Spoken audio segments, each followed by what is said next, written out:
10, 9. You want answers? I want the truth! Get ready for two guys who can't handle the truth. I want the truth! You can't handle the truth! But we can. Dave Palumbo, Chris Aceto.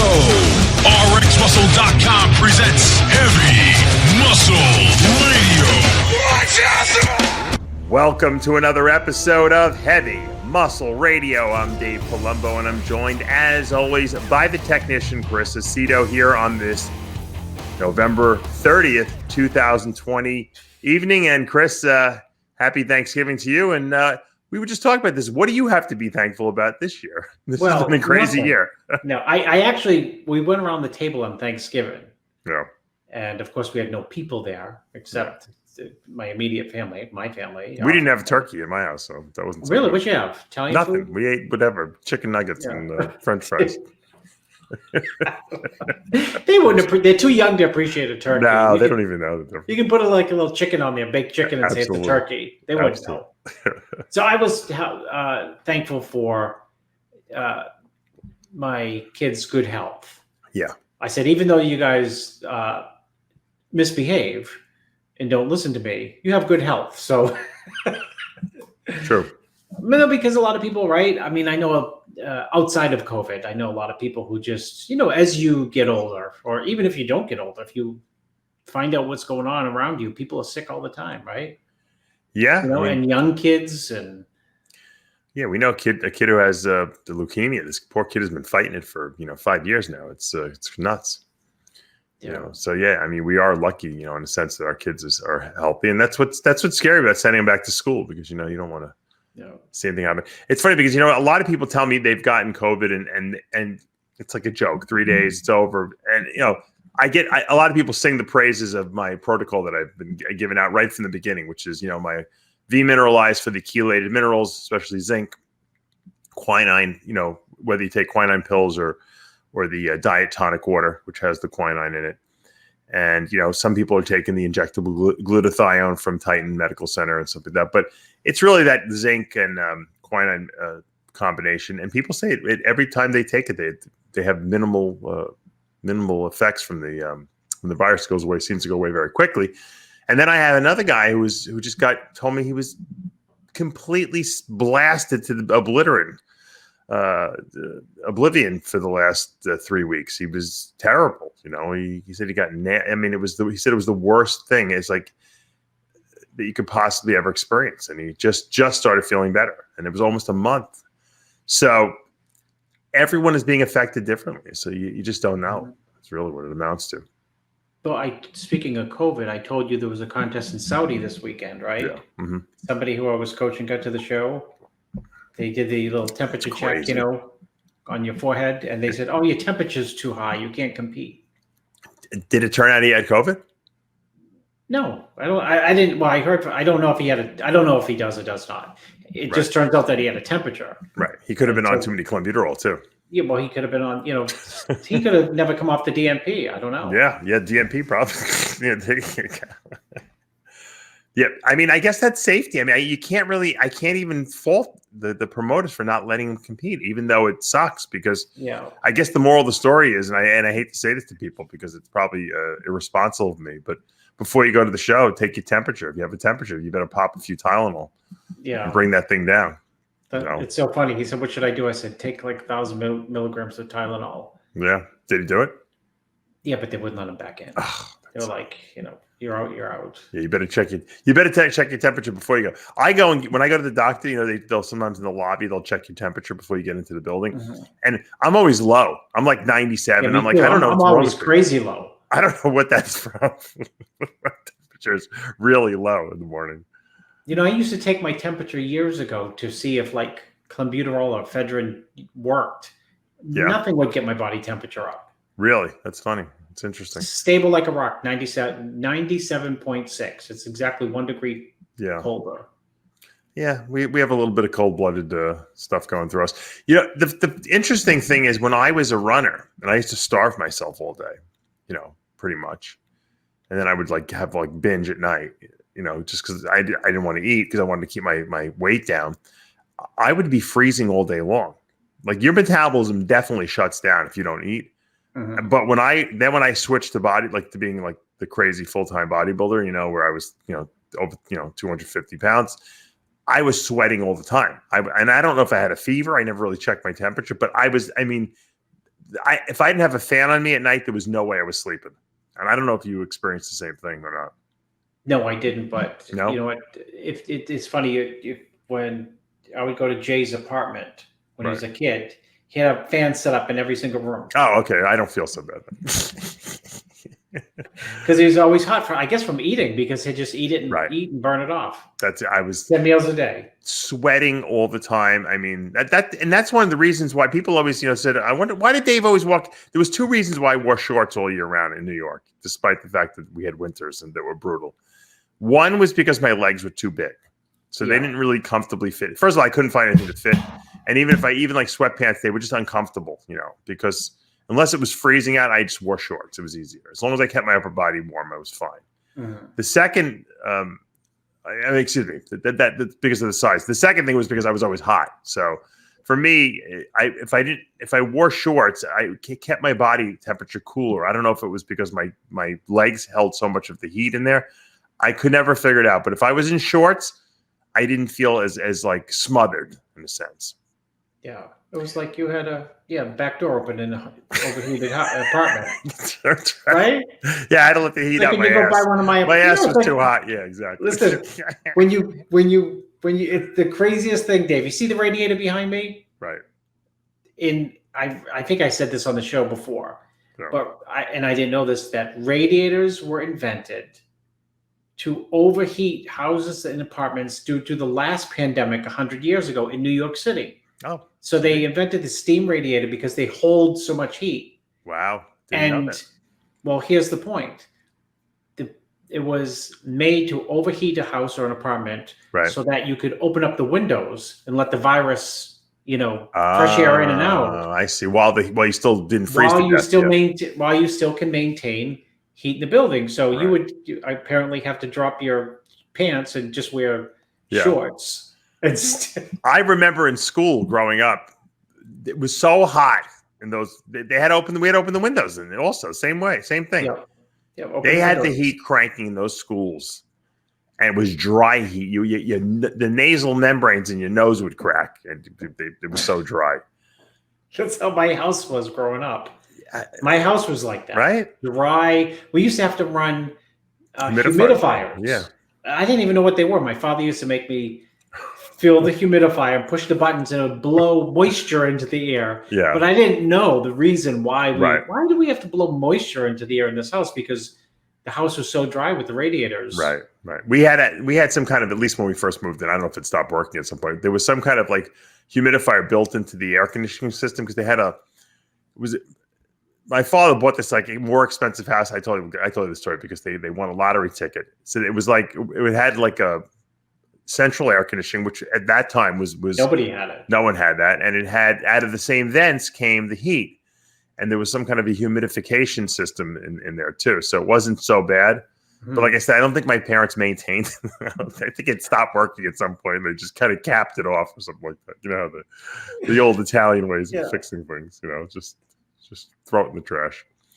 So yeah, it was always really hot. I'm so you know what?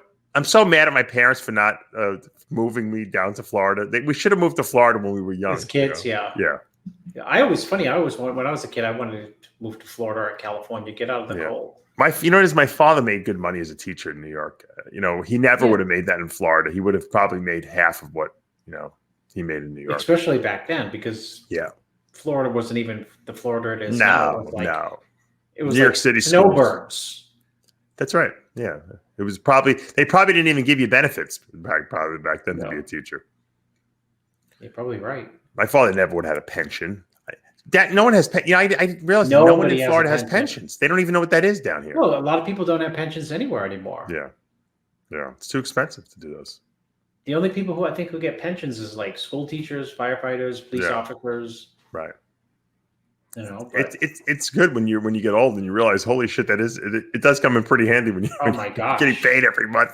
Yeah, no, there was someone who rented. You and I are going to be working till midnight. Dave, I know there was a guy who rented an apartment from me way back in Miami when I first bought the place in like 2009, and he stayed a long period of time. He's from Chicago, and he told me what his pension was. It was like $95,000 a year, and he was a police officer. Wow, the cops do well, absolutely. Yeah, and I was like, wow, that's the first time I didn't know, because my father didn't have pension, he's self-employed. Sure. So I didn't know a pension was like that crazy amount. Yeah, no, because it's based on what you made, I guess, on average what you made. Yeah, and I think in Chicago at the time it was a percentage of what you made, including your overtime. So he told me like work 1 million overtime hours to get a higher base, and then you get a percentage of that. And my it's dad, like this show. I'm going to get a pension for being on this show, Dave. Yeah, there you go. I have to provide Chris with a pension. My father would sit around with his teacher friend, this guy Joe, who was a little older than him. And when they were in there, like when he was hitting like 60 and so they're getting his late, and they used to figure out their pensions all the time on the weekends. Yeah. If I go to 60, I'm going to make this. And Joe retired early because he was crazy. This guy Joe, nice guy, but a little cookie. They wanted him out, so he gave him an early retirement. But my father's like, if I go to 62, I'll get this much more. You know, like he knew where the best point to stop would be. You know. Yeah.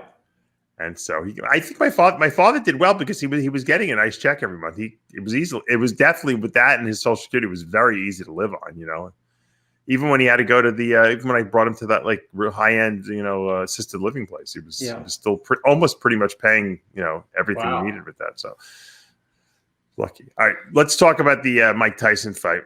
I know you didn't see it. I actually saw it. One of our viewers sent me the link to it. And the illegal link. I was watching it in Spanish with Spanish.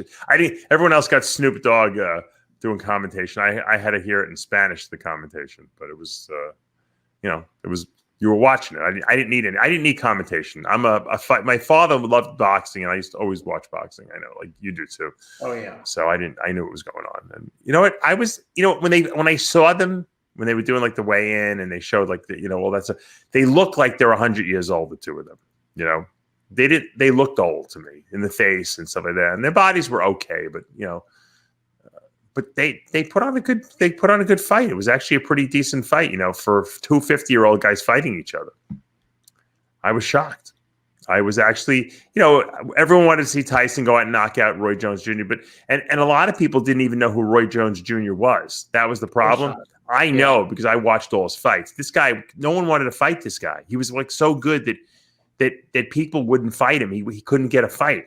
You remember that? Yeah, I remember I think he had one loss. Who was it to? It was like toward the end of his career, he had the loss because that's he wasn't as good. But no one would fight him in his prime because he beat everyone.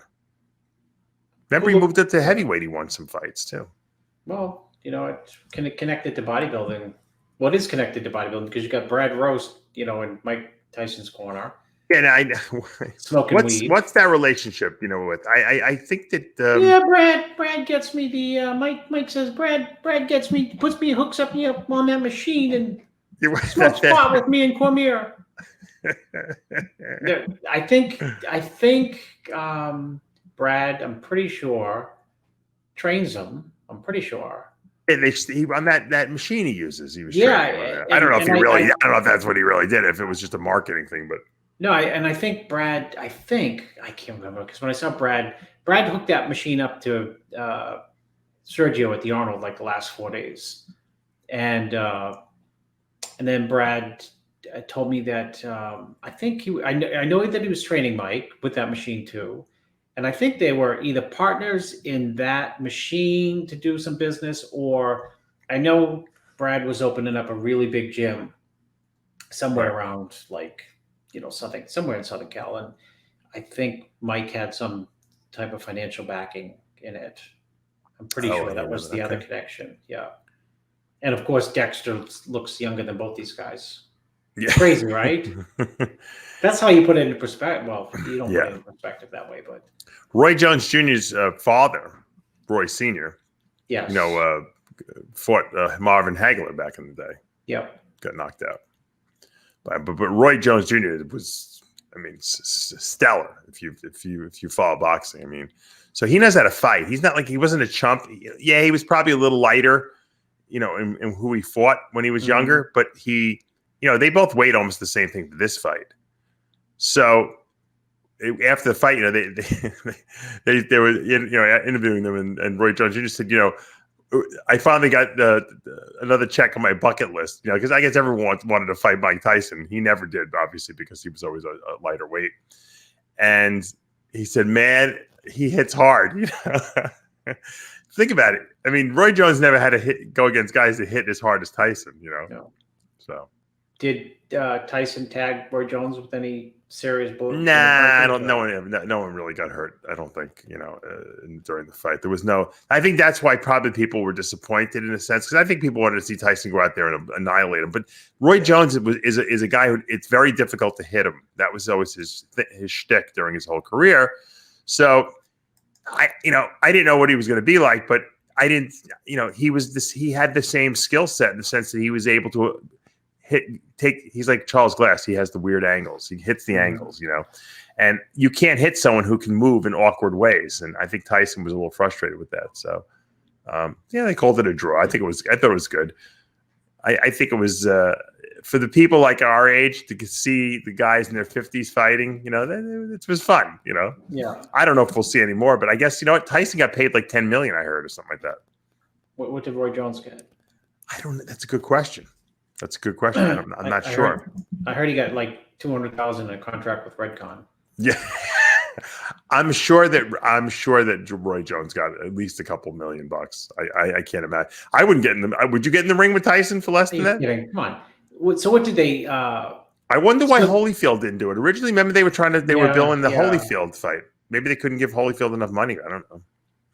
And the money from the match came exclusively from the pay-per-view? I don't know where it came from. That's a good question. Well, there was no audience, right? It was that I was going to say that it was.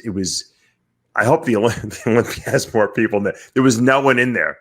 Well, that's what I'm going to. The Olympia broadcast may be the only. They had Michael Buffer there, doing the announcing. Oh, let's get ready to rumble, and like there's no one like cheering. It's like there's like one guy in the back saying, "Yeah," like clapping.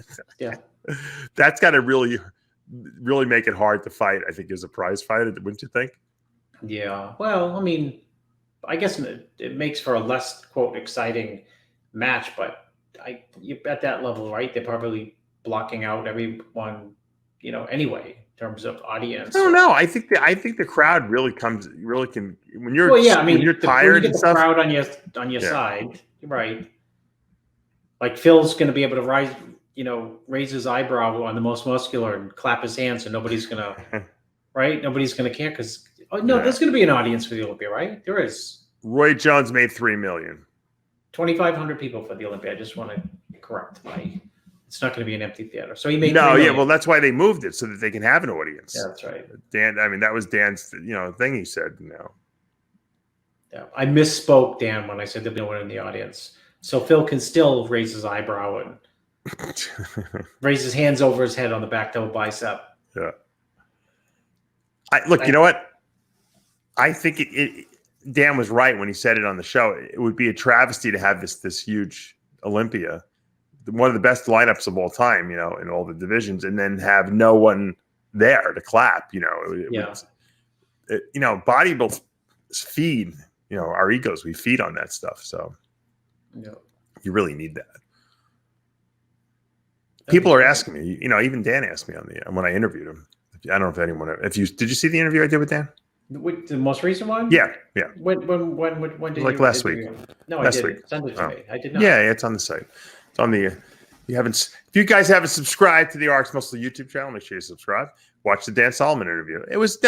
We were talking about all the different, hurdles and challenges he had on making this thing happen. You think about what type of, it's like moving the biggest, greatest. I said this before. It's like moving like the craziest wedding you've ever had at the last minute. No one pulls that off. Yeah. But Orlando's been very, they bent over backwards for Dan, and they really opened up the doors and they made it easy for him, and he's doing it. The reason why there's no tickets yet is because it's not like a set theater. They have to make their own seating charts because I guess it's like an expo thing, hall that they're turning into a venue. So they don't have it's not in Ticketmaster or anything like that. So it's pretty soon the tickets will be available for the general people who want to buy tickets. The question is Dave Palumbo going? That's the question Dan asked me. And I said, Dan, I know it. You would think it's 2.5, 3 hours away from my house by car. It's an easy car ride. I've gone to Orlando, but I don't want to go because it's the exposure thing. It's better that I don't have to get on a plane, obviously. Aaron walks that distance a week, Dave. Yeah, that's right. Aaron can walk there. Yeah. So what exposure? I'm too scared. People get the stuff going to these shows. You can wear those gas masks from like the 1940s. The mustard gas. Right. You know what the problem is, and Amanda said it the best. I can't stay away from people, and people can't stay away from me because she's. I'm a social person. She would be fine there. She wouldn't get COVID. She'd stay away from everyone. Right. No, because she's right in the sense that people want to come up. I know when you're around, people want to high five you, and they want to hey Dave, man. And they want to hug you. They want to talk and take pictures. Yeah. They want to talk. Look, you're going to be assaulted too there. I would be nervous if I were you, too. But obviously, it's a lot easier. Now, you're going to drive down there? I'm not worried about it because John Romano said it should be gone after the election, so it should be gone by Monday. There you go. I'm flying down actually. You are? Wow. Yeah. I thought you would have driven that. Well, Florida's not a big deal. You want to die? I'm coming back. I'm coming back for a week, and then I'm driving down with the whole family down to Miami. Oh, really? Wow. Well, you might as well, I guess. There's no one. It's not like there's anyone staying in your condos, right? Yeah. They're open. Too bad they didn't hold it in Miami, right? That would have been really convenient. Well, when you go bankrupt, it's nicer to do it in Miami than it is in Maine. So we're just waiting for everyone I know is just waiting. Who has any type of retail? Yeah. Everyone is waiting for the next shoe to drop. Well, the next shoe to drop is going to be all the foreclosures that are going to happen. That's what I'm hearing from my real estate girl here. She's like, she goes, if you want to, this is going to be a buyer's market pretty soon. You got money. Yeah. Well, there's a lot of people who are everywhere who are getting forbearance on their mortgages. They don't have to pay nothing for 6 months. And when that's up, it's worse. You still got to pay it back. Well, not you start paying it back, but if you don't have the money to pay it back, your house goes into foreclosure. Yeah, you lose it. Condominium or luckily you save every nickel you make, so I'm sure you're probably doing better than most people. Yeah, I'm a big saver. I'm not like Shaquille. So Shaq is going to be at the Olympia, right? Yeah. Shaq says you should save 70% of your income. Is that what he says? Yeah, when you're making like $100 million a year, that's a lot easier said than done, right? But he really is talking to the people who have like the basketball players. He's talking to them because those guys are making that kind of money, and he's meaning you shouldn't be spending that money. He's not talking to like the working guy who has like a job, and just barely pays all his bills. He's talking to the people who make big money. You should be saving 70% of that. Okay. I think that's what he means, don't you think? Yeah, because with kids, you'd be lucky. No, we can't do it. Yeah. No, but think about these. He's right. These basketball players might be able to save 7%. If I'm a basketball player, I'm making $10 million. Let's just say $10 million a year. All right, that's not that's not like Michael Jordan or Shaq money, but I'm making $10 million. Let's say I'm making $5 million a year. He's saying you better save 70% of that because you're not going to be playing in the league making that money that long. They get a pension. I think they get a pension, right? NBA guys after I don't know. A few years. OJ Simpson's still getting a pension. I think that only some people, maybe. I don't know. I don't know how that works, to be honest with you. I know no bodybuilders are making a pension. So if you guys are making big money, take Shaq's advice. Save all your money. Yeah, 71%. How much do you think what percentage did Jay save of his money? Probably 70%. Yeah, probably more than that. Probably 90. I wouldn't be surprised. Yeah. No, he told me actually that he used to have a rule. He said when he started making, he told me, you know, I know what he was making. He was making really good money, and he'd eat out once a week, and it wouldn't be a crazy place. Oh, really? Wow. You know. What about now? Now he's got sick money. He probably eats out all the time now, right? I don't know if he does or doesn't. No. Well, you know what? The good thing is all the stuff that he used to, like, you know, used to see him, he was to get a massage, you know, every day or something like that, or, you know, a couple of days a week. I don't know. All that stuff is, people don't realize a lot of that stuff is a write-off too, because I'm sure he was incorporated. He probably had a business, you know, Jay Cutler or whatever, Enterprises, and he probably wrote everything he did off that was bodybuilding related, which would be smart, right? I mean, if you're making a couple $100,000 a year, you know, $1 million a year in income, and, you know, you have massages and chiropractic and, you know, all that stuff you go to, that's all a write-off. Yeah. People don't realize that. If you're running your business properly, I mean, we should do a show on the business of bodybuilding on how to, you know, do it right. I mean, everyone should have a corporation, you know, in their name. You shouldn't be doing it personally. Yeah. And you should write everything off. Even your health insurance. You should have your own health insurance that is written off through your business. People don't know that. I can't tell you how many bodybuilders have no health insurance. It's crazy. I can't. Boston Lloyd doesn't have health insurance. I was screaming at him the other day. Nuts. It's, you know what? I thought of health insurance today because I paid mine before the show started. It's due on the 1st. How's that? Yeah, that's very good. And I have thought on that damn health insurance thing every 8 months. I think I'm just going to cancel this. It's expensive, I know. Well, and then I think, well, wait a minute. If I get hit by a car tomorrow, and like I have like a minor brain injury, the bill, you'll go bankrupt. Oh my gosh! When I went to I had that slip disc where I thought for sure. Remember, I thought it was a kidney stone. Yeah. And my back was absolutely killing me. And I went and I had the MRI. I mean, the bill's still on my desk. Yeah, because you know what? They even you could have the best health insurance of all time, but they still get the stupid deductibles. So it's still always a couple grand. Yeah, it cost me like $3,000 to walk through the door. Yeah, it's crazy. And that was with really nothing. That was like the guy told me, well, it looks like it's like just tiny bit out of place, this disc, and it'll probably move itself, you know, back in. But if you get hit by a car and you have a, you know, whatever, crack an accident, you're done. You're going to be paralyzed for life, probably. You're going to be financially paralyzed. Yeah. I'm going to be calling Shaq and saying, Shaq, I didn't save 70%. What do I do? Chris, I have to go for a cardiac CT scan. You know, I go once a year now, but this is for them to look at my aorta because I got this large aorta. And this test, this CT angiogram, okay, it's not really an angiogram. It's a CT scan, but it's like they put some dye in you and they can visualize all the vessels. This test is so expensive. I couldn't believe they sent me the bill. Like I have to pay like $800 of it. It's costing me $800, but the test is like $12,000.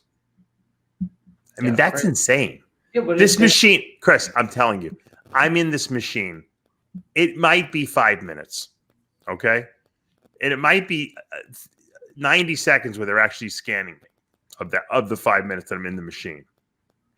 Why it's a $12,000 test, I have no idea. It's insane. Yeah.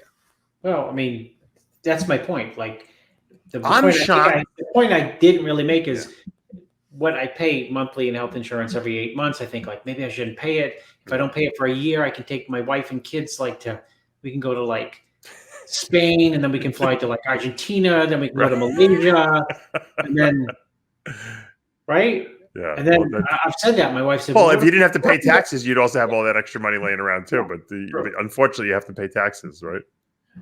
Yeah. Unless you're leap raced. Yeah. It's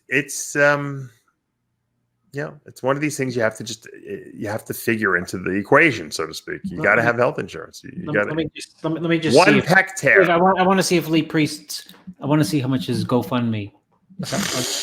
You're doing the Chris Aceto's now imitating Chris Aceto. Is imitating Lee Priest, imitating Chris Aceto. Looks like he's at 5,000. Yeah. He's doing good. His neck really recovered quickly from that surgery, I will say. So hopefully he'll be able to train again, the way he wants to. He had for those of you who didn't weren't following, he had the neck surgery to kind of alleviate the pressure on one of those nerves that he had. He had a car accident 5 years ago, and he was having like atrophy on his right half of his body a little bit because he couldn't train it because the nerve wasn't firing. So supposedly they freed up the nerve, and it could take 6 months or more for the nerve to kind of regenerate itself. So we'll see what happens. So far so good. It's a crazy surgery. They go through your throat. If you watch any of the Iron Rages with Lee, he kind of goes through what the procedure was. It's wacky what they can do today, Chris. Unbelievable. Yeah, but what was the cost on that? If your little test cost $12,000, He said he had to pay for it. I don't remember. It was expensive. Yeah, it's definitely expensive. The only person I know in bodybuilding who didn't have health insurance, who paid for his own surgeries, cash, was Victor Martinez. Well, yeah, that's right. You found that out on the interview, right? Yeah, you remember when he got his patella tendon when he tore that? It was like $25,000 or something like that, and he's like, "All right, yeah, here's the cash." The doctors probably loved him because he paid cash. So he probably paid real cash, like here, right? Yeah, he probably brought a bag of money in with him. Yeah, an envelope. Multiple envelopes. Like the good old days. Oh my God. I never thought I would ever see $100,000 in cash. And back in the day, there was a crazy like GH growth hormone steroid deal somewhere. I don't want to mention who the players were, but there was a lot of cash there. I was like, this is like that. It's not such a big deal. After you see $100,000, it's like, well, that's not that much money. Yeah. It's just like, it's only 99,000 more than 1,000. That's right. And if it's all hundreds, it really doesn't take up that much space, Yeah. $1 million, that's a lot of money. I haven't seen $1 million in cash. That's another story altogether. Well, we had someone in your room. Remember the guy a friend of mine who had like. Yeah, Chris's friend left like $100,000 in my room. That's right. I forgot about that. My hotel room.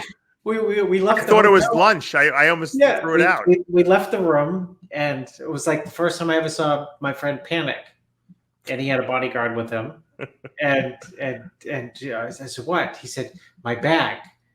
I can't remember. What I do with it." And we ran back to. He started running back to your room, and he ran in, and the bag was there. And I said, "What is it?" It was like a bag with $100,000. It was actually, I think, like 50. That's great. All right, let me pull this picture up. And it was legit. It wasn't drug money. Or no. It was legit money. No, but business guy. Yeah. Beta Badai sent me this picture of Ashkenani. I'm an Ashkenani. Looking very big. I want to get your opinion. What do you think? Oh, he looks big. Right? His legs came up. The knock against Ashkenani has always been legs, right? Yeah, he has no legs. He's got legs now. But we don't know if that picture is real. Well, I saw a video he sent me. I'm not allowed to post it because they didn't want me to post it. His legs are good. They're good. He looks tremendous there. Yeah. He looks like Rowley Winkler. Yeah. Well, maybe it is Rowley, and they just it's not. It's the magic mirror. Yeah. All right, by the way, yours truly, nicknamed Beta Budai Darth Vader. You did. I have to tell you that might have been that might have eclipsed any of Lonnie Teeper's nicknames. Asshole. He's asshole. What do you think about you saw Darth Vader? The original Darth Vader died this weekend. I figured he did. Yeah. David Prowse. I don't know. The actor, the bodybuilder actor who played him. I think so. Oh wow. What do you think of this Rowley Winkler picture? It looks like Rowley. I'm always impressed with Rowley. I interviewed him too. How'd it go? Good interview, I'm sure. He's funny. Yeah, I think he's. You know what? He was in a very, very good mood. He's still a dark horse, I mean, he's still got the biggest side chest in the lineup, including Phil.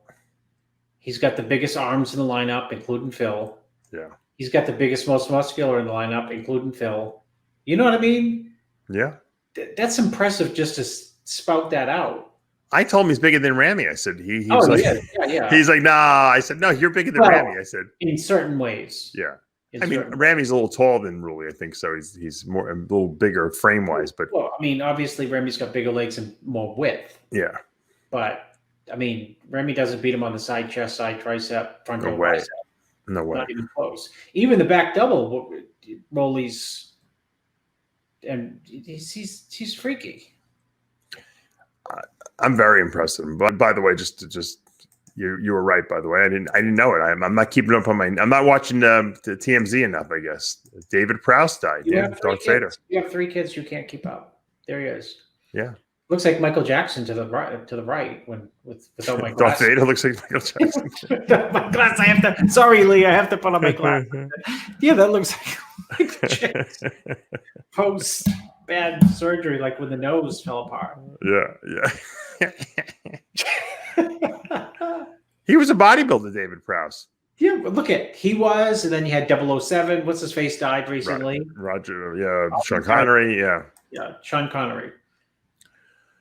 Poor Yeah, David. Blackman was a bodybuilder. He's still with us. 85 David Prowse was. So he did pretty good for himself. Long life, yeah. Lived the bodybuilder life. 6'6". It's funny because the guy who played I didn't even know this. The guy who played the Chewbacca, the Wookiee, Yeah. was 7'2". He died last year too. Peter Mayhew. Did the guy who played Jaws, was he a bodybuilder too? No. He looked like he was, but I don't think he was. Yeah, he had very little muscle. I'm trying to see what bodybuilding shows he did. I think that what's his name was JM told me a story about his dad was friends with David Prowse. I think because JM as a kid met him, because JM was a big comic book Star Wars fan, everything like that, and I know that he had met him several times because David was a bodybuilder, and everything. 3-time weightlifting champion. So that's the Jim Mannion connection to that.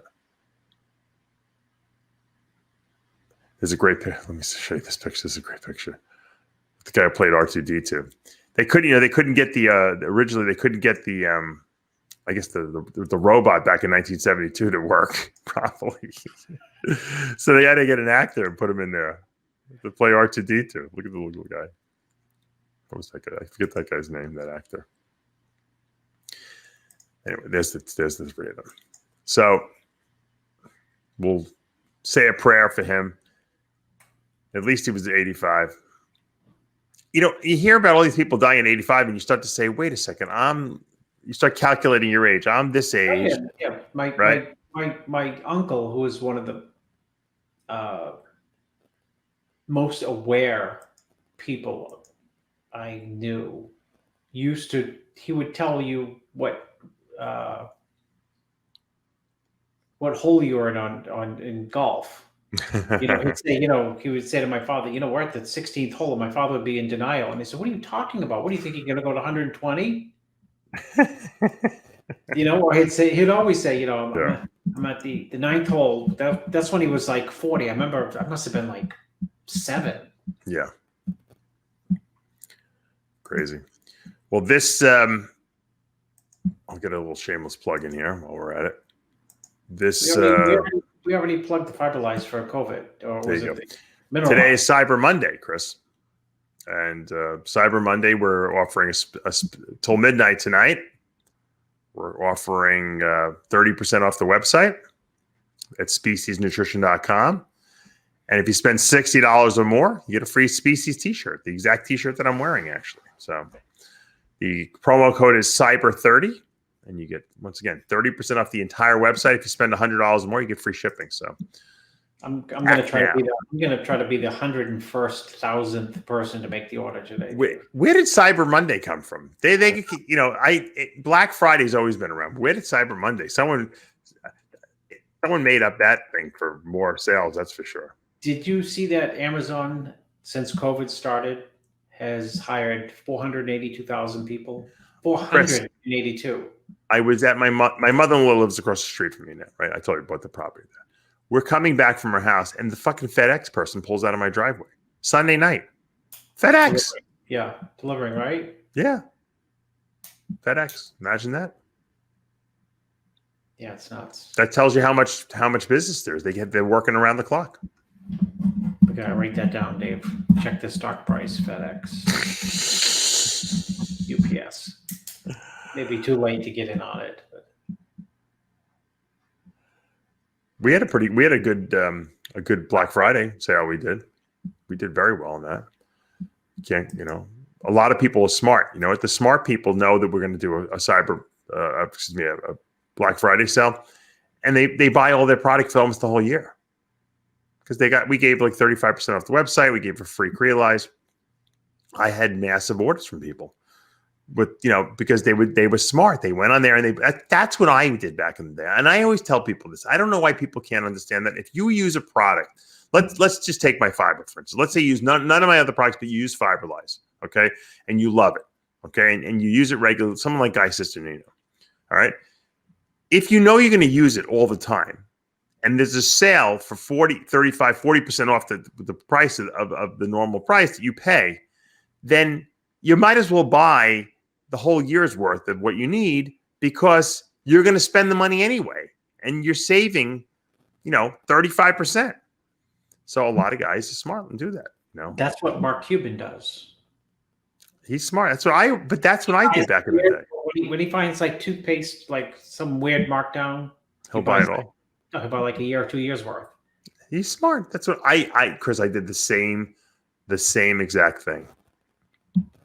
I used to do the same thing with anabolic steroids too. And there was because guys would have like this, get a huge amount of them, and they would have to move it fast. And I'd be like, well, what's the best you can do? Well, how many you want? Well, I'm like thinking, how many do I need to get me through the next year? All right, I need 30 bottles. I'm like, how much for 30 bottles? And I bought the 30 bottles. I put them in my drawer, and I don't have to worry for the next year. No, then that's what they say. Palumbo bought 30 bottles. He used that in a week. Yeah. Yes. Dave he lies. He really, this is what he uses for the cycle for 12 weeks, not 1 year. He really would take if he tell people he was using, I ask him how much testosterone you take. He says 1,000 milligrams per week, but I really know that is per day. So I do 2,000 per day myself. That's why I cannot breathe when I speak. Oh man, yeah. People don't believe. I'm pretty much an open book about it. Pretty much, I tell people exactly what I did. But that was the smart way to do. You got to buy the stuff that you need. Okay, if something's going to be a scarce commodity and it's available and you can get it for a good price, whether it be, I just used anabolics. I thought because our audience loves that kind of stuff. But anything you use, like you said, toothpaste. If there's something that you like and it goes on sale, buy it. I sometimes, have guys that want to sell, I'm trying to get a good, I'll give it to you, for instance, Bill Llewellyn, when he came out with the Anabolics 11th edition book. I have it right here. So I'll do another shameless plug.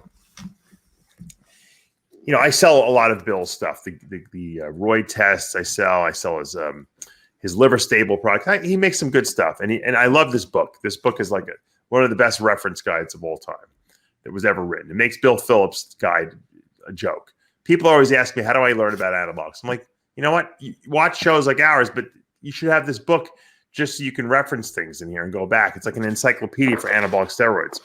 And Bill, when he first printed this new edition, said to me, hey, Dave, you want to sell it? I said, yeah, absolutely. So I said, give me 100 books or something, 50 books, I think I wanted. He's like, well, if you take, I forget how many it was, 250 books, I'll give it to you at like a whatever discount. It was a big discount. But did I need that many books? Most people couldn't even fit them. Luckily I have a separate building. I said, you know what? Give them to me. I'll take them. I'll sell them because the book is timeless. And you know what? I'm doing it because I have so many of them. I did a sale. It's still on DavePalumbo.com I figured, you know what? People don't know what to buy bodybuilders as gifts. When I was growing up, as a bodybuilder. I told people, don't buy me gifts. No one could get me a gift that was unique. This is a great stocking stuffer. So this Anabolics book I'm offering for $54.99. It's usually $80 this book, Chris. Okay, any way you buy it. No one sells it cheaper. I'm offering it for almost a little under $55. If you want to get a gift for your boyfriend, your girlfriend, anyone who's interested in the sport, it's a great gift. It's an easy gift. You can't go wrong. No bodybuilder or person who works out, whether the bikini competitors or what, who take any kind of gear, will not think this book is awesome because he talks about everything: peptides and steroids and insulin, growth hormone, all that stuff. SARMs, everything's in there. If you order now, will you get 3 spatulas? You get 3 spatulas. So. 3 spatulas. How's this guy know about steroids? Bill Llewellyn has been researching for years. Who's Doug Llewellyn? That's someone. Bill Llewellyn was. I think he was he worked with Dan Duchesne back in the day, even so. But he's been doing this for years. He's been writing. He's been doing it for years. But how was he? Where his start happened? I think he worked for Dan Duchesne as like a little apprentice or something like that originally. He wrote for one of his magazines or something like that. Mm-hmm. And he had a big interest in it, and he still does. He developed those Roy test kits.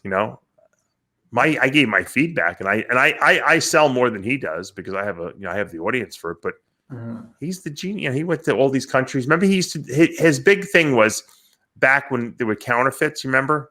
Mm-hmm. He would go and take pictures and put them in the first Anabolics books. You'd be able to actually go into his book and say, "Oh, here's a fake, here's a real." Yeah. And nowadays everything's underground, so it's a lot harder. That's why he developed the Roy test kits. But back then there were manufacturers who would make stuff, but people would fake the manufacturer. So instead of sharing who made a Prima Bone, there would be another company that would try to make the exact same thing and just counterfeit the box and the vials. And so he would show you what to look for. He'd have pictures of the real ones and the fake ones. And that was a huge book because people didn't know how to identify, the reals from the fakes. And so they would buy his book. And this was before the internet was really popular. And so the book has evolved over the years, but it's you know what? I always tell people, I wish I wrote that book, but I never would have had the patience to sit down and do what he did. So I sell it. I figured, you know what? If I can't do it, I'll at least make it available to the people who follow, what I say. So great job on his part. But anyway, the book is available at DavePalumbo.com. He needs, and you can retire. You won't even need a pension, Dave. You can sell his. Yeah. Other than the Roy test kit is one that confirms the milligrams. The semi-quantitatives now do that, yes, and people have been finding out what the dosages on their stuff is, and it's pretty crazy. Yeah. So there is a test for that. Now there is. You can test not exactly like. It'll tell you within like 5 or 10 milligrams, of testosterone and anthate, testcypionate, DECA, durabolin, trenbolone and anthate. Those are the semi-quantitatives that you can tell the milligrammage. So what you first do is with the regular Roy test, you test what drug is it. If it comes up what you think it is, if it's like testosterone, it comes up testosterone, then you can test the milligrammage of it. Okay. And with the second test, vial. Now, the clenbuterol test kit, which is, I made him make these because I said, there's a lot. I know there's a lot. Because when I diet people, I know when they're not responding. I said, there's no way this clenbuterol is real. It's out there. So he made a clenbuterol, but the clenbuterol test kit actually tests the authenticity of the clenbuterol and then what the milligrammage is all in one vial, which is even better. So, and a lot of clen has been coming back low milligrammage. So people think they have like a 40 microgram pill when they actually have like 10 micrograms. Mm-hmm. So now, that's not necessarily a bad thing if it's real, because you can just, double or triple up the dosage if you have to. It's what's bad is if it comes back as it's fake. Sometimes it's 0. A lot of the clenbuterol is nothing. And so the growth hormone test kit is nice because it tells you if it's real or not. It doesn't give you the dosage in there, but at least if you're using real GH. Yeah. And that's an expensive product to not know if you're taking real stuff or not. So, look, we live in a world where, people are trying to make a buck. A lot of, unfortunately, the injectables are coming up as test propionate, pretty much everything, So you got to really, I know some some girl who had to go through 3 or 4 different brands before she actually found a real Anavar. You know, most of the Anavar was Dianabol, believe it or not, which can certainly mess up a woman if she doesn't know what she's taking. She'll put a lot of size on from it, but she's going to get a lot of side effects. So you got to test your products nowadays. That's why that test that he made is invaluable. And it's actually probably helped keep a lot of these underground labs on the up and up, because they're afraid once people find out that their stuff is underdosed or that it's not real, no one's going to buy their stuff anymore. So it's making a lot of these companies, have better stuff. They all know the test, believe me. Yeah. I have underground labs contact me telling me they want me to, we'll send you stuff, test it. Can you help promote? I said, I said, guys, I wish I could take your money to promote your products. I said, but I'm not in the drug dealing business. I can't do it. Sorry. I already went to jail for that once already. I'm done with that. But it is a reality out there. Like I said, I would just, if I was a bodybuilder, I would just move to Oregon. It's way safer now. You can't get arrested there for having anabolics. All right, let's go back to continue talking about the Olympia a little bit.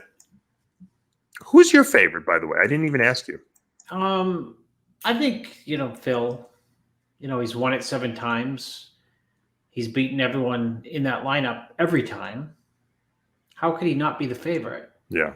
Add to that as well, he has the experience, which people who are not at that level don't even know what that means. No. Just like cliche type word. But that means that you prep. When you have experience, you prep, and you have the ability, because you do have the experience, to crowd out outside noise. You don't really care how other people are coming in, other people's game plans. Mm-hmm. You have the experience of to win the show. Right. What do I usually have to look like 5 weeks, 4 weeks, 6 weeks, 8 weeks out? So sure. He has to be the odds-on favorite. I mean, you'd be a fool not to take Phil, for the win. But Brandon Curry is the incumbent champion. Phil has been out of the game for a year. So, you never know. I mean, because, when you lose sometimes that edge, remember Milos talked about that before.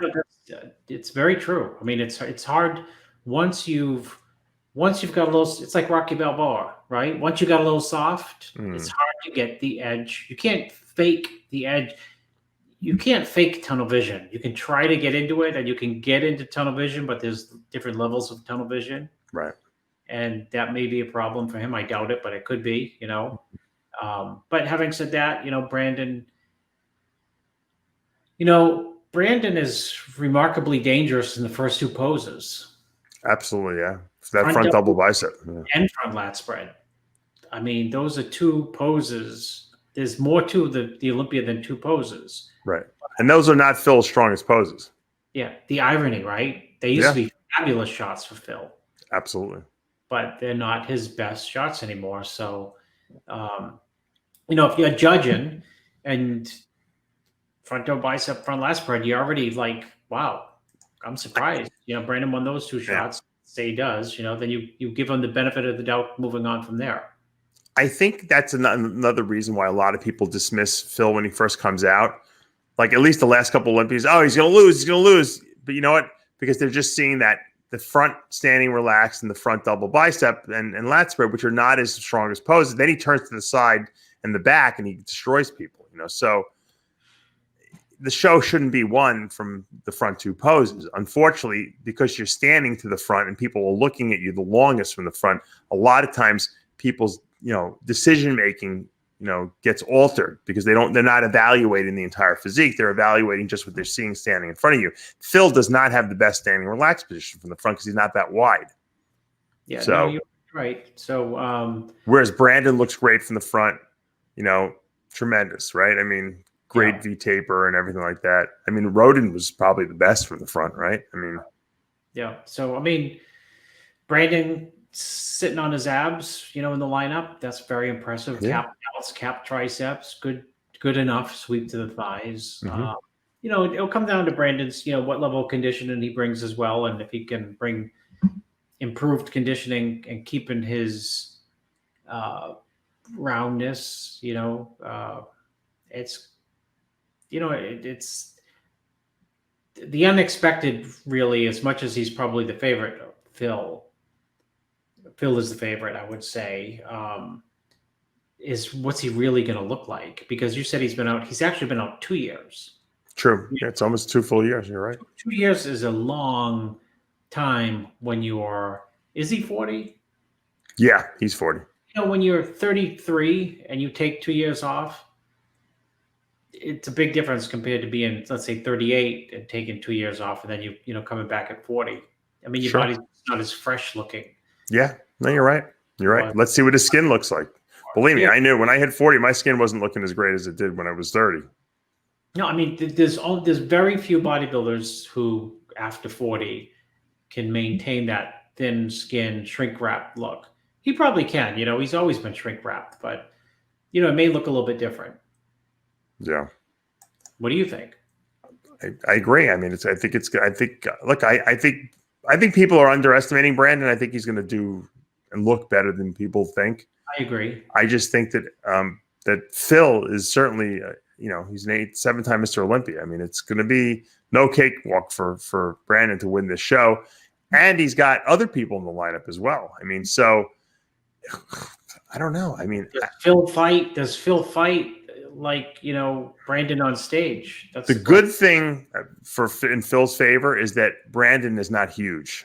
It's not like he's got to try to beat Ramy, on stage or Rowley. They're not the reigning Olympias guys.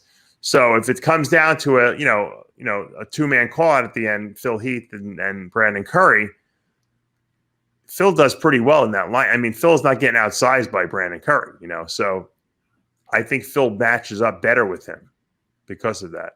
And Phil wins from behind. There's no way that Brandon beats Phil from behind, and maybe not even the side. I don't know. So it'll be tough. It'll be tougher. Now, if you have another factor in there, if Ramy's in there looking amazing, or Rowley brings the goods, if Bonac brings the goods. I mean, those guys, you stack up very well also with Phil and Brandon. So, well, we don't really talk much about Bonac, but I mean, Bonac at his absolute best. I mean, he could have won last year. I mean, if he was a little fuller. True. That's not his absolute best. Even Weinberger said it when I interviewed him. He said Bonac could have won the show. He goes, he just was not full enough. He was too flat. 100% agree. I mean, I watched that show last year in person with as much as an open-minded, as I could. And I agree with that assessment totally. He could have, but you just at certain parts of prejudging and the finals, he just wasn't full enough to be able to win that show. So his fullness, that was 2019. His fullness is this 2017 look is his best look in terms of muscle fullness. Right. Yeah, that's the type of look he has to get back to. I think he's trying to come in too hard. I agree. He's over dieting, or he's over depleting and loading not hard enough, or something's going wrong towards the end. Well, he looked good at the Arnold that year, and then maybe it was just because he had 2 shows. Now he did no shows this year. Plus, he had an extra 3 months because of the COVID pushing the Olympia back. Bonac could be deadly on stage. People are not, and we haven't seen him, and he hasn't really been talking much. So this could be a very dangerous William Bonac we see. Yeah. So I mean, he's dangerous. He's got no weaknesses in his physique. Not when he's not when he's on. Aside from his height, I mean, he's not that tall, but he's got no weaknesses in terms of muscle. Lacking size, roundness, right. condition. At his best, he's deadly. He's like a little Kai Greene with better shape. Yeah, he is. Yeah, they both have a short torso. Yeah, very short. That's why his back goes almost to his hips. Yeah. Same thing with Kai. Yeah. Right. Yep. But on the frontal biceps. Speaking of Kai, you see Kai signed with Redcon. Aaron signed him. Yeah, you told me that, which is odd because Redcon was making a supplement, so that's kind of like. Well, I guess they're no longer. I guess his supplement company must be out of business if he's working with with Redcon now. But so maybe you think maybe he needed the money. I don't know. I mean, we assume Kai's making a lot of money because he has so much social media stuff going on, but you never know. Well, it's saving the 70%. It's not making. No, but you and I talked about that before. Remember when Phil gave up his Muscle Tech contract or whoever he was working with? Yeah. And we said that was and he started Gifted Nutrition, and we talked about that being a bad financial move because he was competing at the time. He was getting a paycheck. He should have just banked it, saved the 70%, as Shaq would say. So I'm sure Phil regrets that decision, because the Gifted thing went, south, obviously, whatever his business partners and him just didn't work out. However, maybe back. Kai wants to bank some more money. I don't know. Should have done the Olympia last year. Would have made $400,000. Yeah, which would be talking about a repeat. Because if Kai wants to be his own entity, so to speak, and be his own, call his own shots, working for someone else is not the way to do it. So I have to assume that Aaron made him a very good offer, number one. And number two, he needed the money, right? Well, yeah. He would have to have needed the money if he accepted right? Makes sense. Anyone can use extra money. Or else why not do the Olympia, right? And you can make your own money. You don't need to, It's so weird. It's so actually weird when you think about it that he missed the Olympia last year. Talk about an opportunity. Yeah. $400,000 he could have repeated this year. Yep. And whoever he signed with would have been offering him whatever he signed for. He could have demanded at least double, if not triple. Yeah, absolutely. It's weird. To each his own, but making a business decision. Bodybuilding's not a business decision competing for everyone, but it's a factor, that's for sure. Oh, yeah. Look, I'm sure there's plenty of decisions that have been made in the bodybuilding world that people have regretted, and some decisions that people have said it was the best thing I ever did, so look, the fact that Kai could draw the kind of money he needs, at his age is a wonderful thing, for him, I guess. And maybe he would rather work for a company and get a paycheck rather than have to have the pressure of competing. That's the only thing I can think of. Yeah, unless we do see him compete at some point, maybe now. I don't know. Maybe Aaron will incentivize him to compete. Maybe he'll compete at the Rock show next year. Yeah, it's possible. Kai versus Phil. Kai versus Phil, that's right. Maybe he will be ready by then. Maybe Roden will be back, yeah. Maybe his court case will finally be settled. I'm waiting. Maybe they can just do a 2-for-1. You can get mineralized and fiberalized. Buy one, get one free. You can do the Roden case and the Aaron case all at the same shop. There you go. Now, there was a show this past weekend. Women's there was a couple of little shows, but the IFBB Atlantic Coast Pro had a women's physique, so I like to showcase those ladies because the Olympia is coming up. Although this will not qualify them for this year, it's for next year. But hey, Dave, when is not to distract you from what you talk? We talk about women. When is Jake's Rising Phoenix show? I'm going to get to that. This is Emily Schuber, who won the show this past weekend. Great physique. Yeah. I wanted to just showcase it because I really thought she looked good. Look at the legs. Yeah. I interviewed Shanique Grant. I don't know if we put that up yet. And her, we talked about, her reign as Miss Olympia, and I asked her about, whether she wanted to compete, in bodybuilding, and she's like, no, they told me don't gain any more muscle. This she's in the 150s. That's not a small girl. Iris is only in the 160s, right? Yeah. If you put 10 pounds of muscle on, you could be winning the Miss Olympia. She said that she didn't want to do it. Her body she's got achy joints, and when she has to, she'd have to walk around at 200 pounds in the off season, and it was too much. And so she's going to stick with women's physique for now, at least. She's young, though. She's young, Shanique. So, anyway, this Emily Schubert wins the IFBB Atlantic Coast Pro. So, congratulations to her. I'm seeing some good talent in this women's physique division. You know me, I still feel that they should have an overall at the end of the Olympia where they do women's physique champ versus the women's bodybuilding champ. I would love that, Dave. The fans would love it. They would, actually. Be great. Great for the sport. Yeah, it'd create some type of buzz, excitement. They might get it wrong, right? I mean, it's hard to judge physique versus bodybuilding, but who cares? Just put them up there. Make it exciting. Look, Dan, people haven't been talking about this, but the Miss Fitness Olympia is featuring, the reigning champion, Whitney Jones, for 2 years, right? But we got Oksana Grishina coming back, who might have been the best performer of all time, her and Jen Hendershot, right? You got Adela Garcia, who's the most winningest Fitness Olympia champ, 7 times, coming back. Now, I don't know if they're going to be factors. We don't know.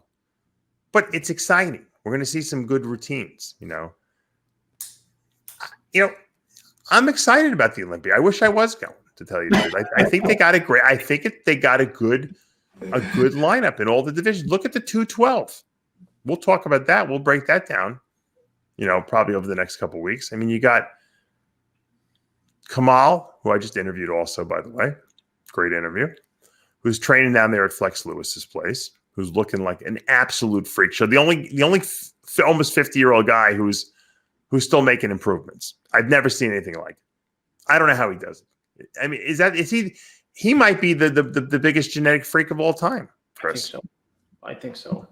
He makes, because Dexter's been consistently doing well, but I don't think Dexter's gotten better as he's gotten older. Yeah, he's pretty much held on, so to speak.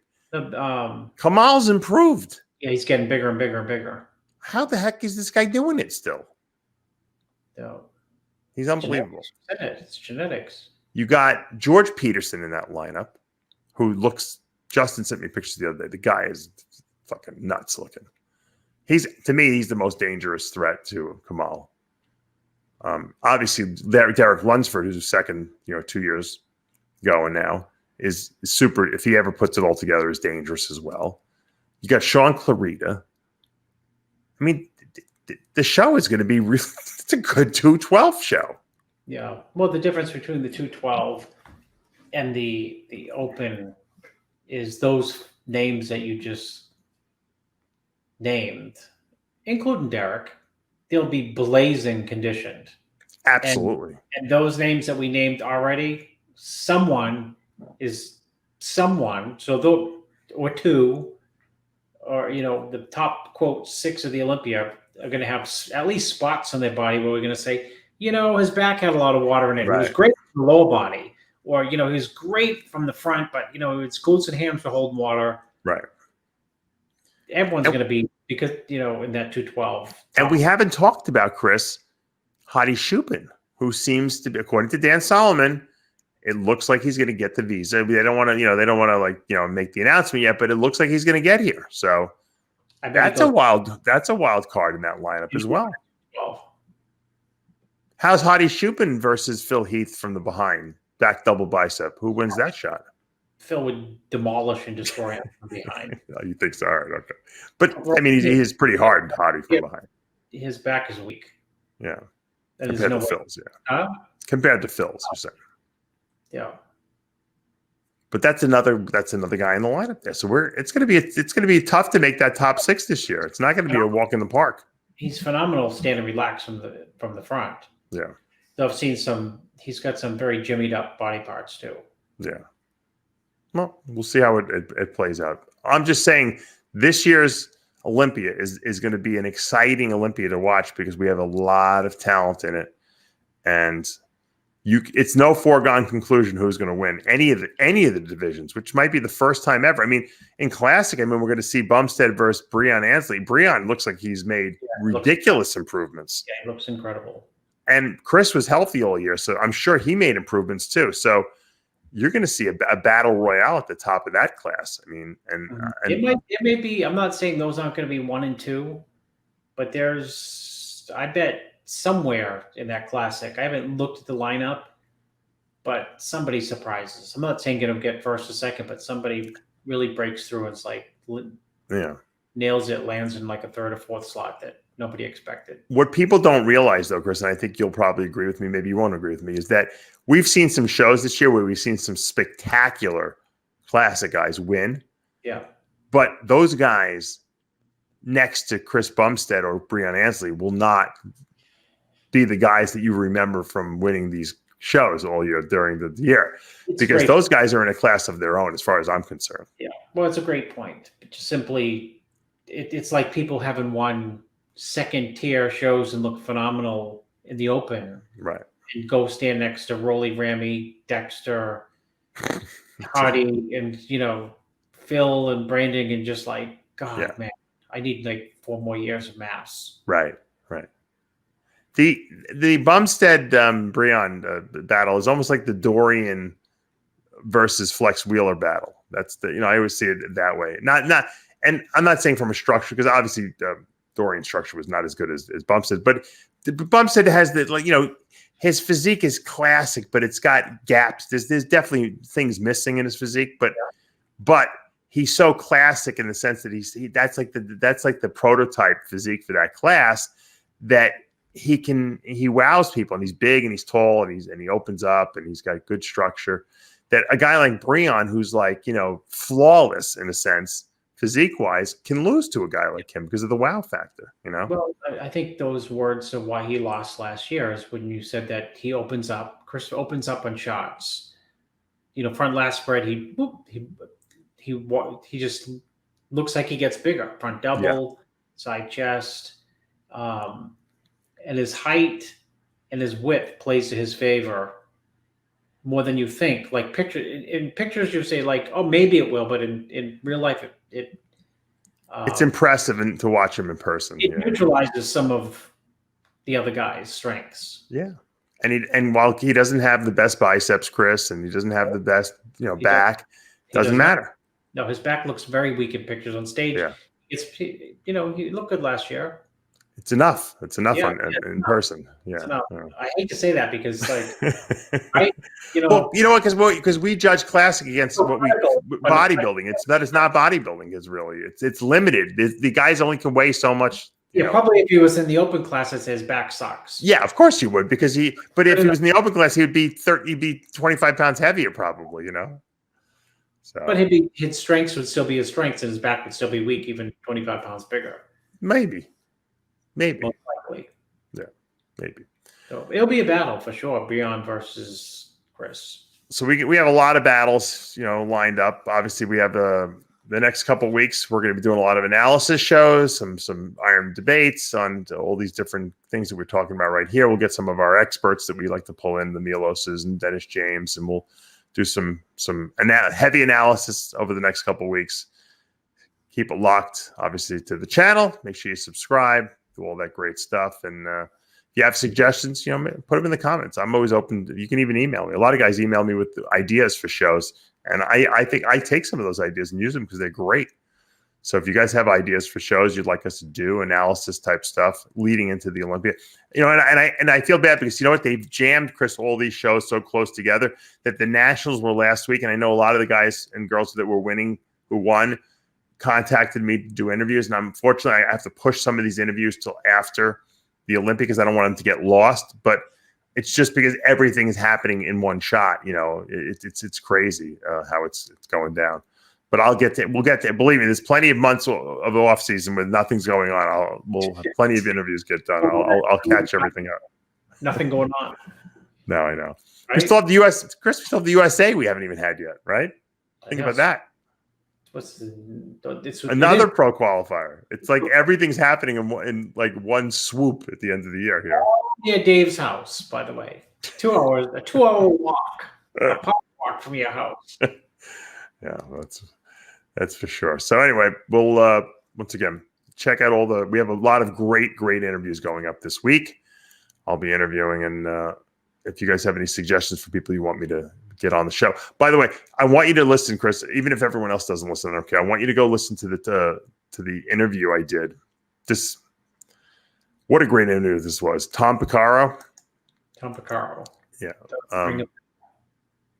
You remember that name.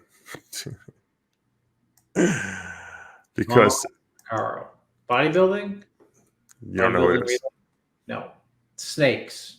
Let me guess. No. Fiber maker.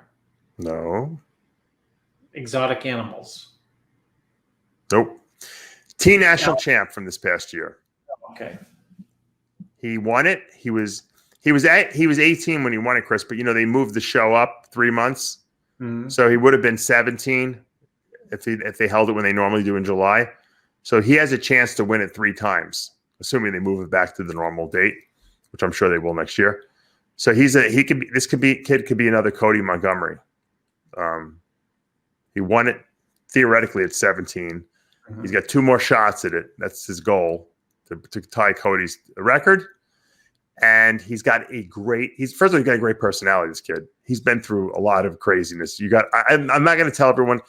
Watch the interview. His story is unbelievable. He had concussions as a kid, and he was hospitalized, and because he was. It's an unbelievable story that what he did and what he accomplished. I was so, and after the, usually when I interview young guys, Chris, there's not much to talk about because a lot of them haven't gone through a lot. This guy is an old soul. I'm telling you, he's got to be, because he has lived a lot of life in a very short period of time. And you'll see in the interview, it's a good story, feel good story. And he could be a future star in the sport if he really, sticks with it, because the sky's the limit. He's got a lot of potential. Good physique too. I'll check it out. Check it out. Thomas Picara. He contacted him, and I was happy he did, because I tell people all the time. I said, look, there's so many people winning. If you win win overall and get a pro card and you do something spectacular, contact me. Let me know. If I don't want to interview, I'll tell you I won. But usually I will if it's a good story. And if you got a good story, I'm definitely going to interview you, because I love good stories. And he had a great story. I was very surprised. I didn't know his story before I did the interview. It came out in the interview.